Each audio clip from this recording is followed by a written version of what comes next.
வாங்க இன்னைக்கு பரோட்டா செய்ய போகிறோம். கோதுமை மைதா ரெண்டு மாவுலையும் போட்டு நல்லா சாஃப்டாக டேஸ்ட்டாக செய்ய போகிறோம். அது எப்படி சேர்த்து பார்க்கலாம். ஒரு கப்பு கோதுமை மாவு எடுத்துருக்கேன். இந்த கப்பில் இதே அளவு மைதா எடுத்துக்கலாம். ஒரு கப் அளவுக்கு அதே அளவு கோதுமை எவ்வளோ எடுத்தோமோ அதே அளவுக்கு மைதா எடுத்துக்கலாம்.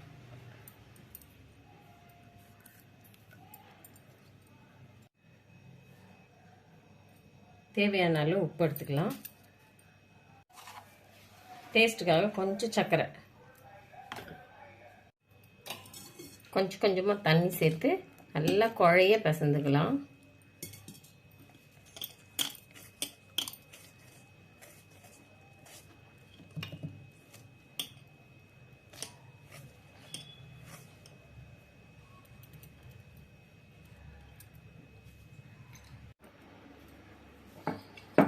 பாருங்க, இந்த அளவுக்கு நைஸாக இருக்கட்டும்.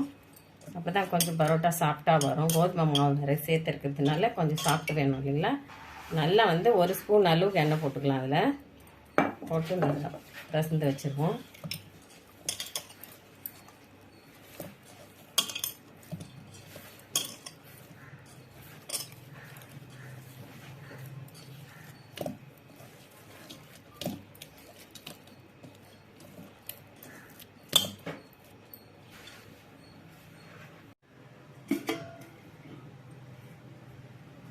நல்லா எண்ணெயெல்லாம் போட்டு பிசைஞ்சு வச்சு 10 நிமிஷம் எடுத்து அப்படியே எடுத்து எல்லாம் போட்டு பிசைஞ்சிடுவோம்.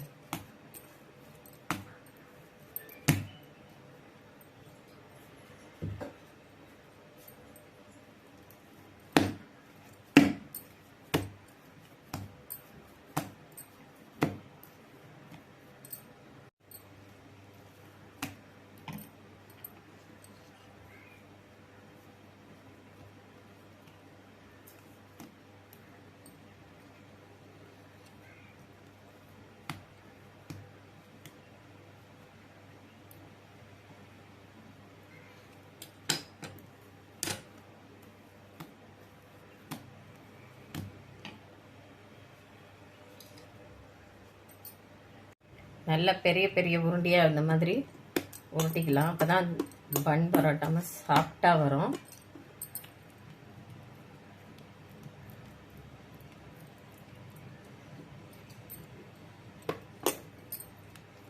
ஒன்று ஒன்று அப்படியே உருட்டி வச்சுருவோம்.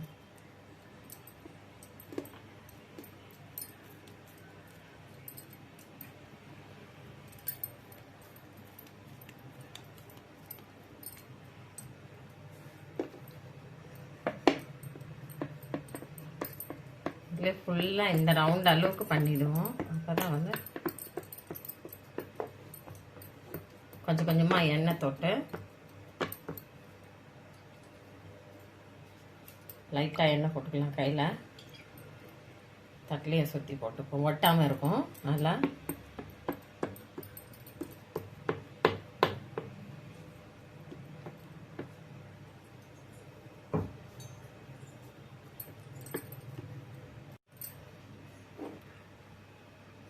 மெலிசாக ரொம்ப நம்ம எவ்வளோ முடியுமோ அந்த அளவுக்கு கோடு போட்டுக்கலாம். நல்லா கட் பண்ணிவிடுவோம். ரொம்ப எவ்வளோ மெலிசாக முடியுதோ அவ்வளோ போட்டுக்கோங்க.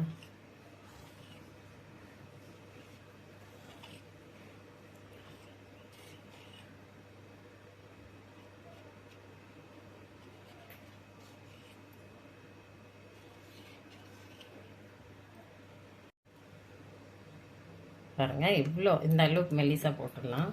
போட்டுட்டு அப்படியே எடுத்துருவோம்.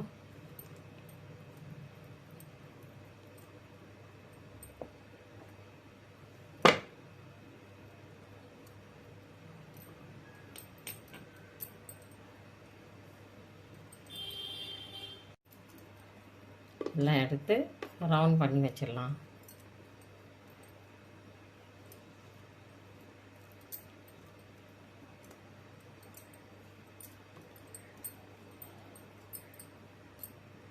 ஒன்று ஒன்றா இந்த மாதிரி ரவுண்ட் பண்ணி வச்சுருவோம்.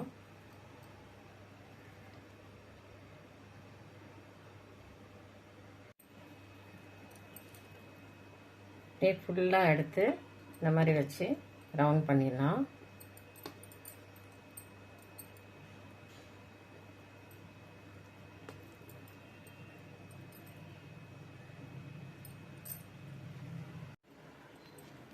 பாருங்கள், ஒன்று ஒன்றா இந்த மாதிரி கட் பண்ணி ரவுண்ட் பண்ணி வச்சிட்டோம். மேலே கொஞ்சம் அப்படியே எண்ணெய் போட்டு வச்சிடலாம்.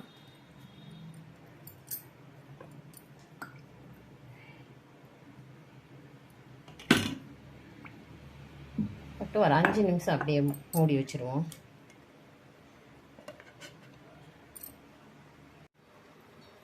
வாங்க, அடுப்பில் பேன் வச்சு கொஞ்சம் லைட்டாக எண்ணெய் போட்டுக்கலாம்.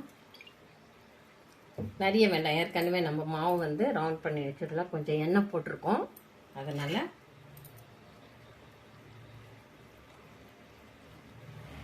பாருங்கள் ஃபுல்லாக அப்படியே ஒன்று ஒன்றா எடுத்து நிறைய தேய்க்க வேண்டாம், சும்மா லைட்டாக அப்படி தட்டி எடுத்தால் போதும். ஏற்கனவே நல்லா சாஃப்டாக இருக்கு மாவு.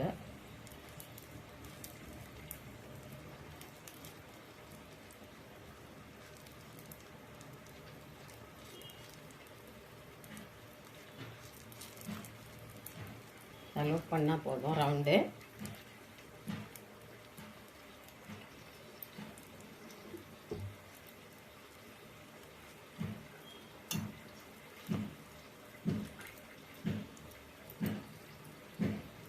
ஏற்கனவே நல்லா ஊறி இருக்கு பாருங்கள், எண்ணெய்லாம் வச்சு சூப்பராக நம்ம ரவுண்ட் பண்ணி கட் பண்ணி க்ளீனாக வச்சுருக்கோம். அதனால் லைட்டாக தட்டி வச்சா போதும். அதை பாருங்கள், நல்லா வந்து சூப்பராக நல்லா வந்துடுது பரோட்டா. சூப்பராக நம்ம வந்து மைதா மட்டும் இல்லாமல் ஹெல்த்தியாக கொஞ்சம் கோதுமையும் கூட போட்டிருக்கோம், அப்பவும் நல்லா சாஃப்டாக வந்திருக்கு பாருங்கள்.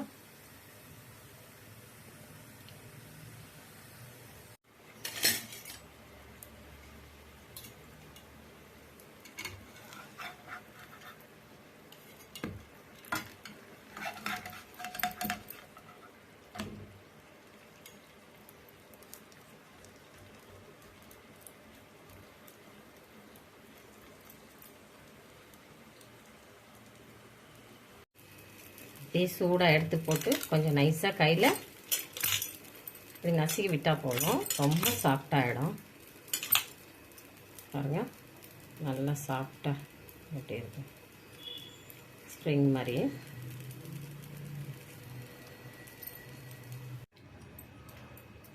பாருங்கள், கோதுமை மைதா ரெண்டும் வச்சு பன் பரோட்டா மாதிரி சூப்பராக செய்திருக்கிறோம்.